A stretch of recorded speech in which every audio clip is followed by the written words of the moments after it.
शेतकरी मित्रांनो, मागेल त्याला सौर पंप योजनेचे आता SMS सुद्धा यायला लागलेले आहेत। कारण बऱ्याच शेतकऱ्यांच्या 7/12 मध्ये चुकी असतील किंवा बँक पासबुक आहे चांगलं अपलोड झालेलं नसेल किंवा ज्या काही कागदपत्रामध्ये अडचणी असतील अशा शेतकऱ्यांना आता SMS येत आहेत की त्यामध्ये दुरुस्ती करावी।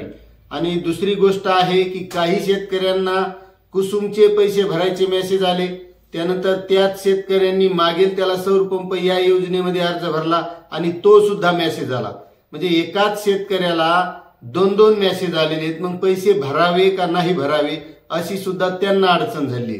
आणि पुन्हा दुसरी गोष्ट मित्रांनो, आणखीही बऱ्याच शेतकऱ्यांनी पैसे सुद्धा भरलेले नाहीत। मग पैसे भरावेत का नाही या अडचणीत सुद्धा बरेच शेतकरी आहेत। आणि मित्रांनो, आजच्या व्हिडिओच्या माध्यमातून त्याबद्दलच आपण सविस्तर माहिती घेणार आहोत। पैसे कोणी भरावे आणि कोणी नाही भरावे आणि कोणत्या शेतकरी भरायलाच पाहिजे। तर मित्रांनो, मी रामेश्वर नवटके आपलं वेणुगंगा टेक या YouTube चॅनलमध्ये स्वागत करत आहे। मित्रांनो, आपण या चॅनलच्या माध्यमातून सौर पंप योजना असेल, शासनाच्या विविध योजना असतील, शासनाचे नवनवीन GR असेल, पीक विमा असेल, अतिवृष्टी अनुदान असेल, अशी नवनवीन माहिती आणण्याचा प्रयत्न करतो। तर शेतकरी मित्रांनो, आता या मागेल त्याला सौर पंप योजनेमध्ये ज्या शेतकऱ्यांनी अर्ज भरले होते त्या बऱ्याचशा शेतकऱ्यांना ज्यांच्या काही चुका झालेल्या आहेत।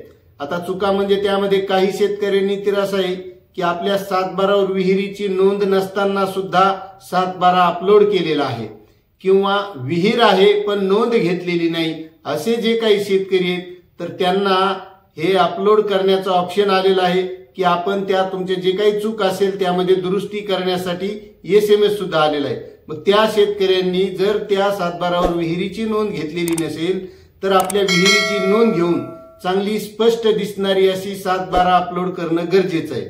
आता काही शेतकऱ्यांचं बँकेचं पासबुक असेल, आता हे पासबुक जर आपलं स्पष्ट क्लिअर जर अपलोड झालेलं नसेल तर ते सुद्धा चांगलं क्लिअर आणि स्पष्ट अपलोड करणं गरजेचं आहे।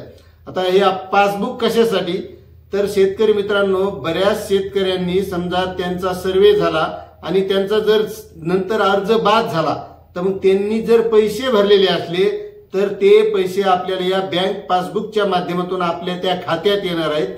त्यासाठी पासबुक अपलोड करणं बंधनकारक आहे। आता दुसरी गोष्ट आहे की ज्या शेतकऱ्यांना कुसुम योजनेचा सुद्धा मेसेज आलेला आहे की पैसे भरायचा आणि त्यानंतर मागेल त्याला सौर पंप योजनेचा सुद्धा आलेला आहे पैसे भरायचा। आता या शेतकऱ्यांनी दोन अर्ज भरण्याचीच गरज नव्हती, पण मुळात काय झालं की कुसुम योजनेचे अर्ज भरले मात्र त्याचे काही मेसेज येत नव्हते आणि ही मागेल त्याला सौर पंप योजनेचे अर्ज सुरू झाले। मग आता हे सौर पंपाची तर प्रत्येकाला गरज आहे, कारण प्रत्येक शेतकऱ्याला वाटतं की आपल्याकडे सौर पंप असला पाहिजे। मग ज्या शेतकऱ्यांनी कुसुमचा अर्ज भरला होता पुन्हा त्याच शेतकऱ्यांनी या मागेल त्याला सौर पंप योजनेचा सुद्धा अर्ज भरला। मग आता हे पैसे भरायचे दोन मेसेज आले। मग आता पैसे भरावं का नाही, तर शेतकरी मित्रांनो, जर ज्या शेतकऱ्यांनी समजा कुसुमचाही मेसेज आला आणि मागेल त्याला सौर पंप योजनेचा आला तर फक्त एकाच याचे पैसे भरायचे, दोन्हीचे पैसे भरायचे नाही, कारण एकच पंप मिळणार आहे। आणि दुसरी गोष्ट म्हणजे काही शेतकऱ्यांनी समजा पैसेच भरले नाही, मग आता भरावेत कोणते, तर तुम्ही कोणत्याही एका अर्जाचे भरायचे, पण भरताना महत्वाची एक काळजी घेणं गरजेचं आहे मित्रांनो की मागेल त्याला सौर पंप योजनेमध्ये ज्या काही अटी आहेत त्या अटी आपण अगोदर वाचून घेतल्या पाहिजे, आपल्याला माहिती असल्या पाहिजे, तरच त्या शेतकऱ्यांनी पैसे भरायचे। जर आपल्याला अटीच माहित नसतील आणि आपण पैसे भरले तर आपले पैसे अडकू शकतात, त्यानंतर ते परत कधी मिळतील हे तर काही सांगता येत नाही। मग त्या अटी व नियम जे काही दिलेले आहेत मागेल त्याला सौर पंप योजनेचे, त्यासाठी आपला हा व्हिडिओ आहे। हा व्हिडिओ बघून घ्यायचा मित्रांनो, आणि हा व्हिडिओ बघितल्याच्या नंतर जे काही मागेल त्याला सौर पंप योजनेचे नियम आहेत आपल्या सर्व नियम लक्षात येतील आणि ते सर्व नियम लक्षात आल्याच्या नंतरच आपण पैसे भरायचे आहेत। नसता आपले पैसे अडकतील, ते कधी भेटतील ते सांगता येत नाही। आणि ज्या शेतकऱ्यांनी समजा पैसे भरलेले आहेत आता त्या शेतकऱ्यांना सौर पंपाचे समजा ते वेंडरचा ऑप्शन येईल, त्यानंतर त्यांचा सर्वे होईल। मात्र ज्या शेतकऱ्यांचं जे काही पेमेंट केले त्या शेतकऱ्यांच्या जर विहिरीवर समजा विजेचं कनेक्शन असेल किंवा अगोदरच सौर पंप घेतलेला असेल असे सुद्धा शेतकरी या योजनेतून बाद होऊ शकतात। कारण बऱ्याच शेतकऱ्यांनी काय आहे, अर्ज भरायला काय लागत नाही, 7/12 बँक पासबुक, एक फोटो, आधार कार्ड एवढे मोजके कागदपत्र लागतात, भरायचा म्हणून भरून टाकला। पण ज्यावेळेस आता पैसे भरायची वेळ येते त्यावेळेस जर त्या शेतकऱ्यांनी पैसे भरले, मग शेतात विहिरत नाही किंवा 7/12वर नोंदच केलेली नाही, अशा शेतकऱ्यांनी पैसे भरू नयेत।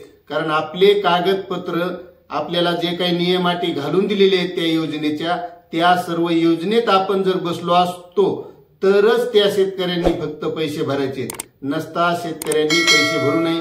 तुमचे पैसे अडकतील, पैसे कधी मिळतील हे सांगता येत नाही। म्हणून ज्या शेतकऱ्यांना पूर्ण 100% खात्री आहे की आपण या योजनेत बसतो, त्याच शेतकऱ्यांनी पैसे भरायचे, अशी ही माहिती होती। आपल्याला माहिती कशी वाटली नक्कीच कमेंट करून कळवा आणि चॅनलवर नवीन असाल तर सबस्क्राइब करायला विसरू नका। भेटूया अशाच नवीन माहितीसह नवीन व्हिडिओमध्ये। जय हिंद, जय महाराष्ट्र।